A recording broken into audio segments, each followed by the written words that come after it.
क्या आप जानते हैं कि 1/8 का जो दशमलव मान है वो 0.125 और 1/3 का जो दशमलव मान है वो 0.33, इसके बाद डॉट डॉट यानी कि कभी खत्म नहीं होता। यानी कि अगर बात करें कि दशमलव प्रसार के बारे में कि 0.125 जो कि 1/8 का मान है वो एक निश्चित संख्या के बाद समाप्त हो जाता है, लेकिन अगर वही बात करें 1/3 का मान जो दशमलव में होता है वो कभी समाप्त नहीं होता। ऐसा क्यों होता है, ठीक है, इसके बारे में जानेंगे। तो सबसे पहले क्या हम ऐसा कोई तरीका है जिससे ये जान पाए कि जो संख्याएं दी होती हैं उनका दशमलव प्रसार समाप्त होगा या नहीं होगा।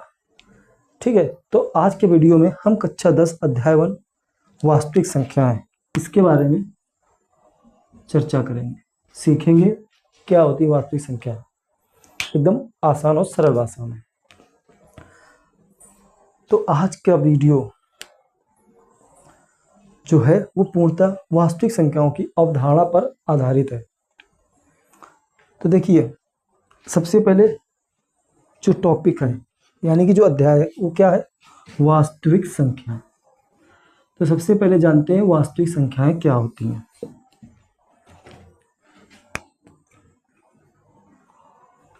वास्तविक संख्या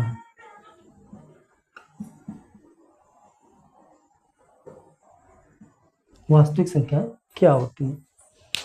तो संख्या, इसकी परिभाषा समझते हैं। संख्या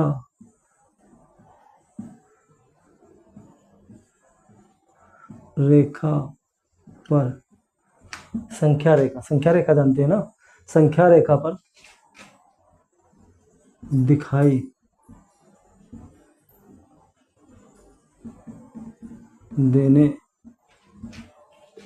देने वाले प्रत्येक संख्या, दिखाई देने वाली जो प्रत्येक संख्या है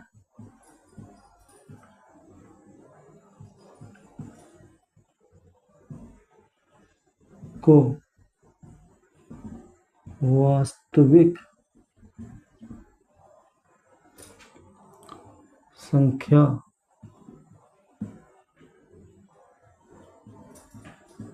कहते हैं। देखिए, जो संख्या रेखा है उस पर जो जिस भी संख्या को दर्शाया जाता है, जो संख्या हो, प्रत्येक संख्या वास्तविक संख्या होती है।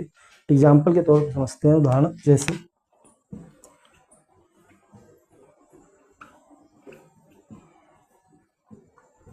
उदाहरण लिया हमने, मान लीजिए 1, 2, ऋण 5, या रूट में संख्या है तो रूट में लिख देते हैं, या बटे में, मान लीजिए बटे में 3/4, रूट बटे 2।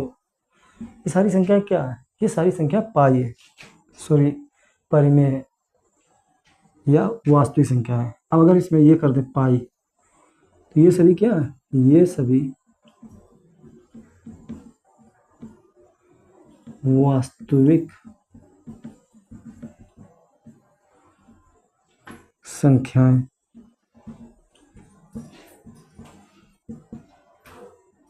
हैं। क्या हमने सीखा कि जो भी संख्या है जिसे हम संख्या रेखा पर दर्शा सकते हैं या जो संख्या रेखा पर दर्शाई गई होती है उसे हम वास्तविक संख्या कहते हैं। ठीक है, अब वास्तविक संख्या जो होती है वो 2 प्रकार की होती है। ठीक है, यहाँ पर लिख सकते हैं कि जो वास्तविक संख्याएं होती हैं, वास्तविक संख्याएं 2 प्रकार की होती हैं।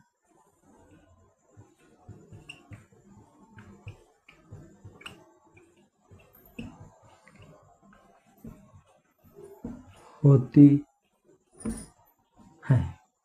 नंबर 1 परिमेय संख्याएं,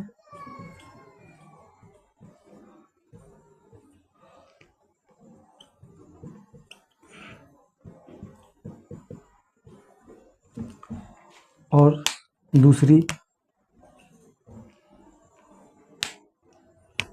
अपरिमेय संख्या।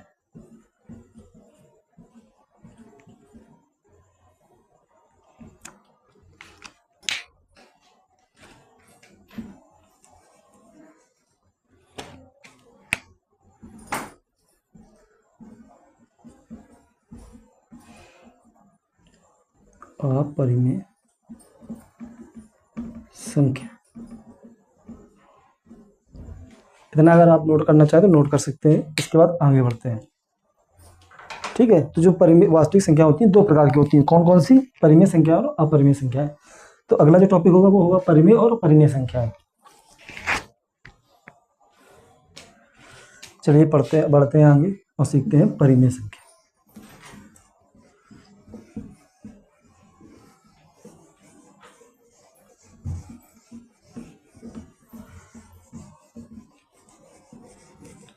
तो जो पहली संख्या है वो कौन सी है? परिमेय संख्या। नंबर 1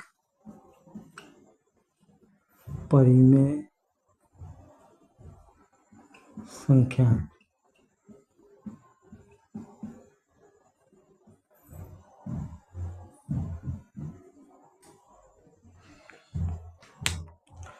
परिमेय संख्या क्या होती है ये समझते हैं। वे संख्याएं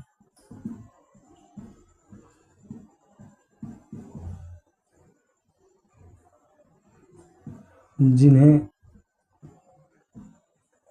हम P/Q के रूप में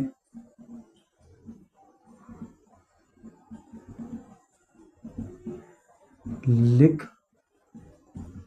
सकते हैं,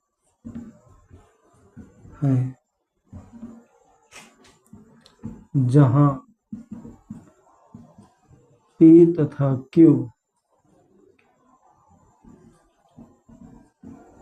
पूर्णांक हैं तथा Q is not equal to 0। ठीक है, परिमेय संख्या वे संख्या होती है जिन्हें हम P/Q के रूप में लिख सकते हैं जहां P तथा Q पूर्णांक है और Q is not equal to 0। उदाहरण देखते हैं।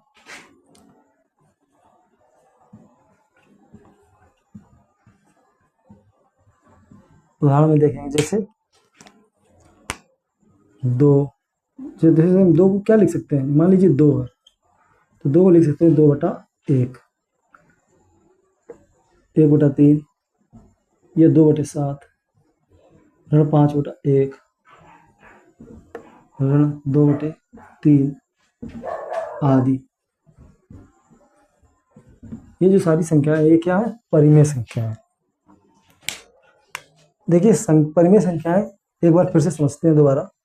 वे संख्याएं जिन्हें हम P/Q के रूप में लिख सकते हैं जहां P तथा Q पूर्णांक है और Q is not equal to 0। इसके बाद हम दूसरी संख्या पढ़ते हैं, अपरिमेय संख्या।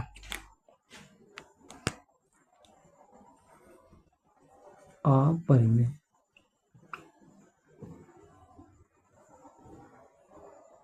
संख्या।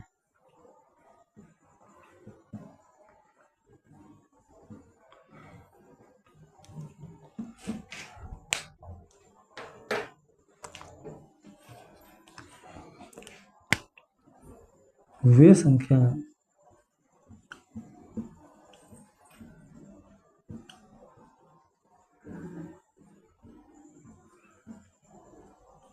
जिन्हें हम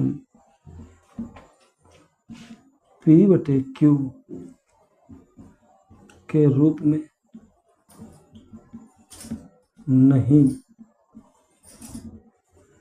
लिख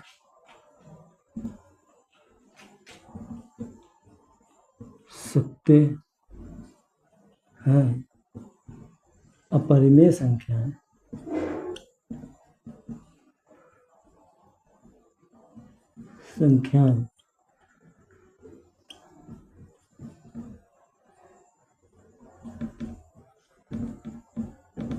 कहलाती है।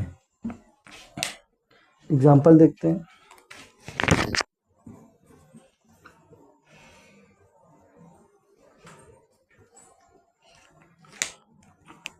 जैसे √2, √3, 1/√2, 2/√5 और पाई आदि। देखिए, जिन संख्याओं को हम पी बटे क्यू के रूप में नहीं लिख सकते वो अपरिमेय संख्या कहलाती हैं, और जिन्हें पी बटे क्यू के रूप में लिख सकते हैं वो परिमेय संख्या कहलाती हैं। इसे नोट करना चाहे नोट कर ले। आगे बढ़ते हैं। अब जो है अगला टॉपिक समार जो है वो है दशमलव प्रसार।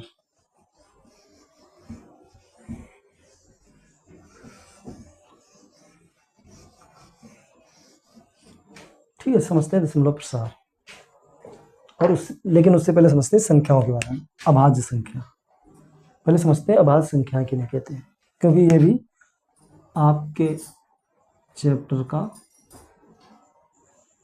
मुख्य टॉपिक है, अभाज्य संख्या, क्योंकि आपका पूरा टॉपिक इसी पर आधारित है।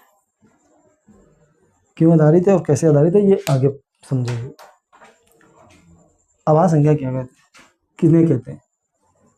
वे संख्याएं जिनके गुणनखंड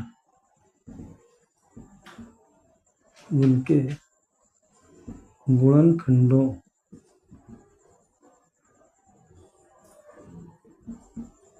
की संख्या सिर्फ 2 हो, अर्थात 1 और स्वयं संख्या। अगर वे संख्या जिनके गुणनखंडों की संख्या सिर्फ 2 हो, अर्थात 1 और वह स्वयं संख्या हो, वे संख्या अभाज्य संख्या कहलाती हैं। इसके बाद एक आपका टॉपिक है, एक प्रमेय। सभी टॉपिक का नाम उचित नहीं होगा, प्रमेय। उसका नाम क्या है? अंकगणित का मूल प्रमेय। ठीक है, अंकगणित का मूल प्रमेय।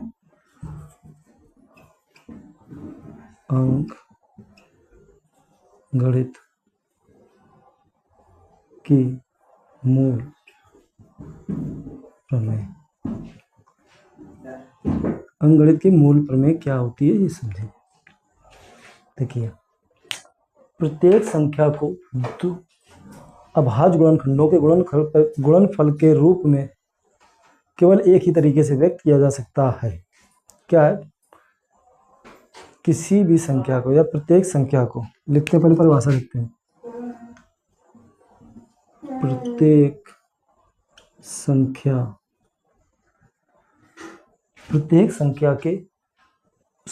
संख्या को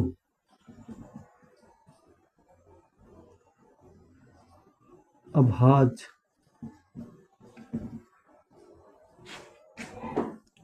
गुणनखंडों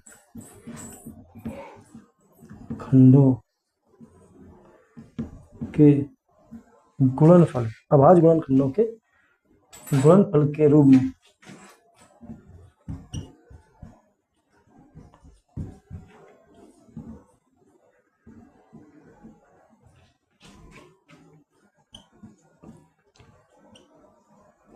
में केवल एक ही तरीके से व्यक्त किया जा सकता है।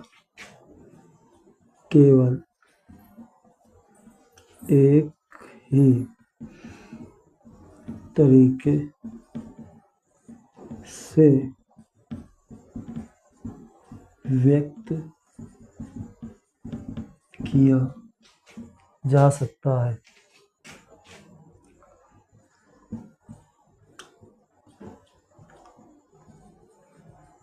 कैसे समझते? जैसे एग्जाम्पल के तौर पर एक संख्या लेते हैं। एग्जाम्पल के तौर पर एक संख्या दी, मान लीजिए संख्या है 24। 24 को क्या लिखेंगे? 2 गुणा 12 लिखेंगे। 2 12 करेंगे, 2 6 12। 6 को लिखेंगे 2 तिहाई 6। इसको अर्थात इसको लिखेंगे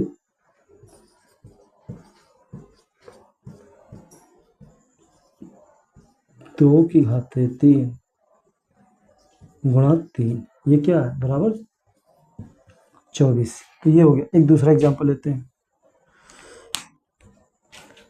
मान लीजिए 60, 60 को कैसे लिखेंगे, 2 गुणा 30, 30 को लिखेंगे 2 गुणा 15,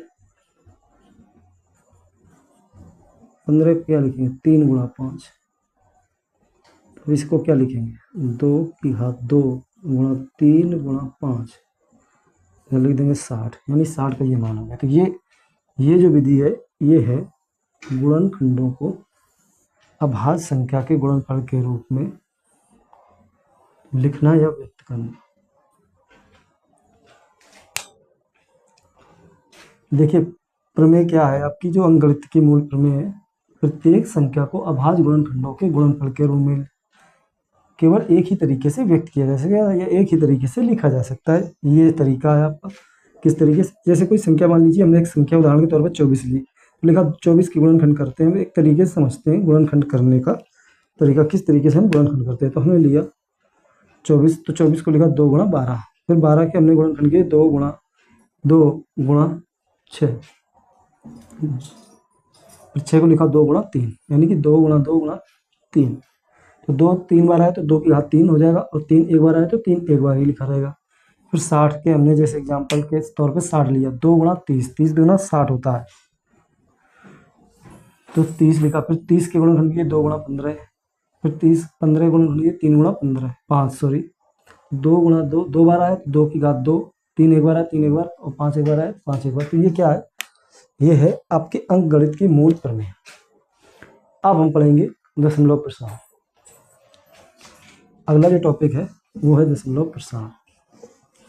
इस दशमलव प्रसार क्या होता है, जैसे हमने शुरू में समझा था, देखा था कि 1/5 सॉरी 1/8, एक हमने संख्या ली थी 1/8 जिसका दशमलव प्रसार शांत था, जिसे जो एक निश्चित संख्या के बाद समाप्त हो गया था उसका दशमलव प्रसार। लेकिन दूसरी संख्या हमने ली थी 1/3 जिसका दशमलव प्रसार कभी समाप्त नहीं हो रहा था, बार बार वही आ रहा था, दोहरा रहा था। ठीक है, तो इसका मतलब क्या हुआ कि दशमलव प्रसार, कहने का मतलब दशमलव प्रसार के बारे में ये है। जैसे मान लीजिए समझते हैं, देखिए पहले समझ, इसे लिखा 1/2 तो इसको लिख सकते हैं 0.5।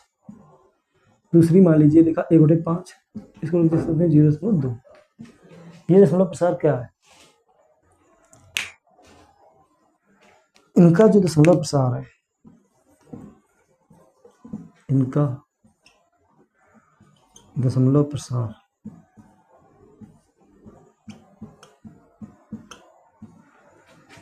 समाप्त हो गया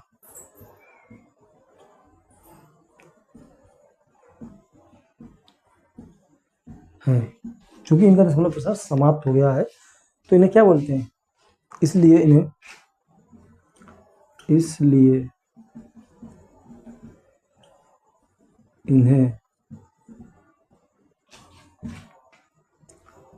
शांत दशमलव कहा जाता है। क्योंकि इनका मान जो है वो शांत, मतलब कुछ संख्याओं के बाद, 1-2 संख्या के बाद समाप्त हो जाता है, यानी कि पूर्ण रूप से भाग चला जाता है, विभाज्य हो जाती है संख्याएं। इसलिए ये कैसी संख्या है, शांत दशमलव प्रसार है या शांत दशमलव संख्या है। ठीक है, लेकिन अगर इसी के दूसरी तरीके की संख्या लेते हैं हम, दूसरी कोई संख्या मान लीजिए मैंने संख्या ली 1/3, क्या ली हमने संख्या 1/3, तो जब 1/3 लेंगे तो इसका दशमलव प्रसार आएगा 0.333 डॉट डॉट डॉट। ये कभी खत्म नहीं होता, ये चलता रहेगा, जितना हम देते रहेंगे उतना चलता रहेगा, जितना हम देते रहेंगे तो चलता रहेगा। एक और संख्या लेते हैं, जैसे मान लीजिए 7/11, इसका मान आएगा 0.7 सॉरी 636363। ये भी दशमलव प्रसार बढ़ता रहेगा, खत्म नहीं होगा। ऐसी संख्या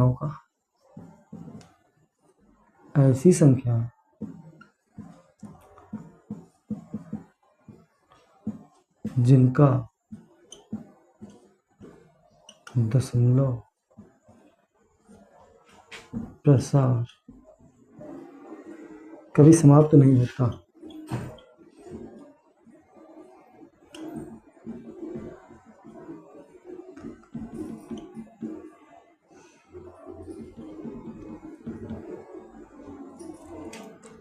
उन्हें अशांत आवर्ती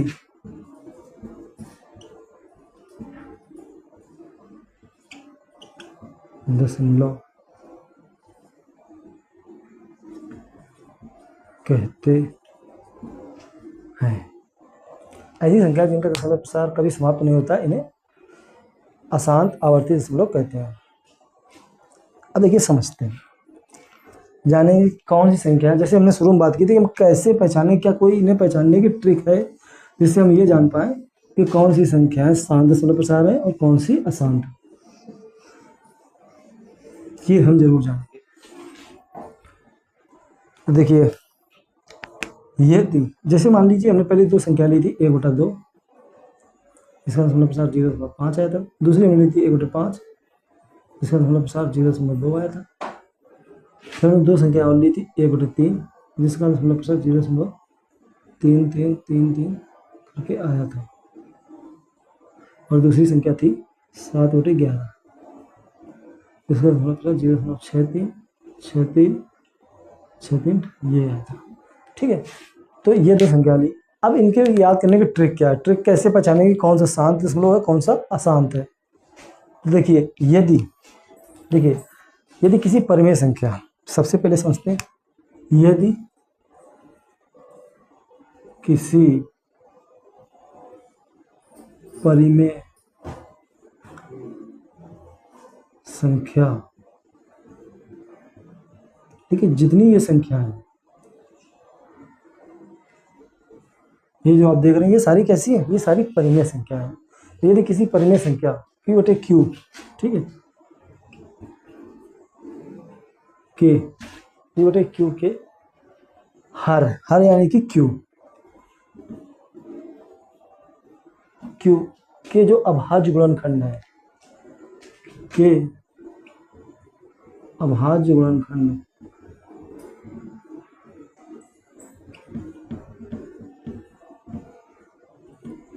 के अभाज्य गुणनखंड केवल 2,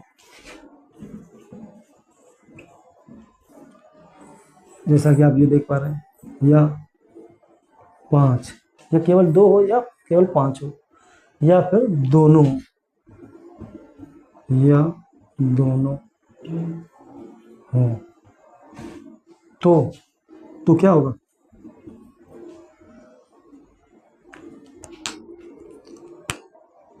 तो शांत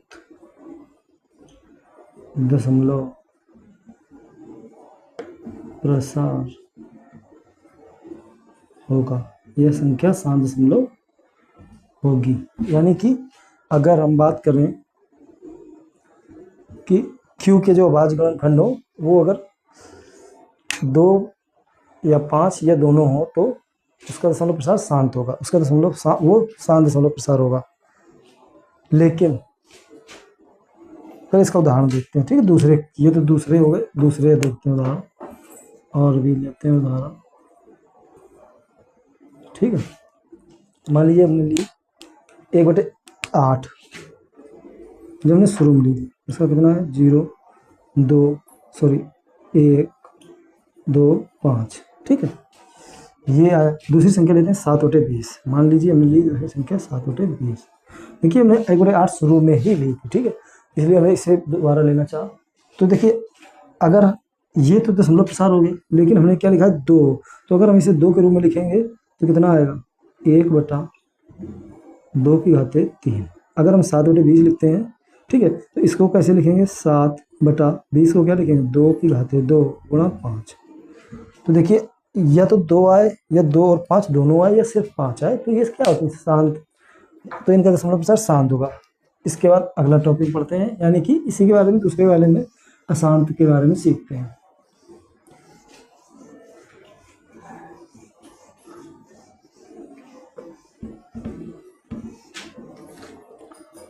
2 और 5 के अलावा यानी क्यूब के अभाज्य गुणनखंड में, अभाज्य गुणनखंड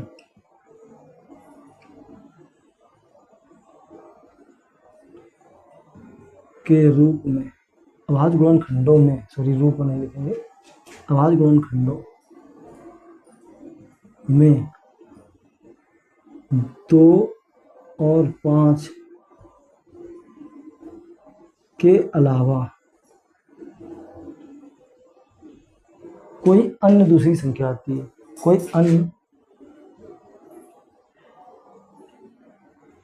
कोई अन्य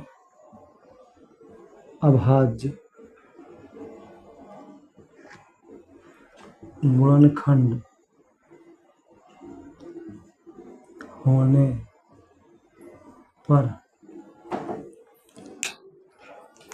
दशमलव प्रसार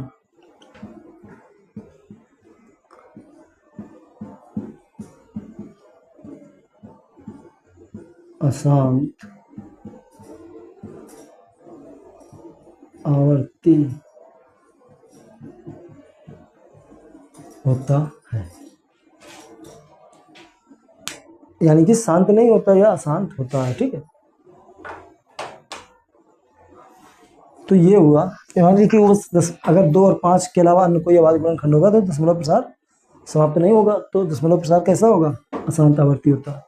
तो आज के टॉपिक हमने सीखा वास्तविक संख्या है, परिमेय तथा अपरिमेय संख्या है, आपके अंकगणित का मूल प्रमेय, अभाज्य संख्या और अंत में दशमलव प्रसार के बारे में सीखा।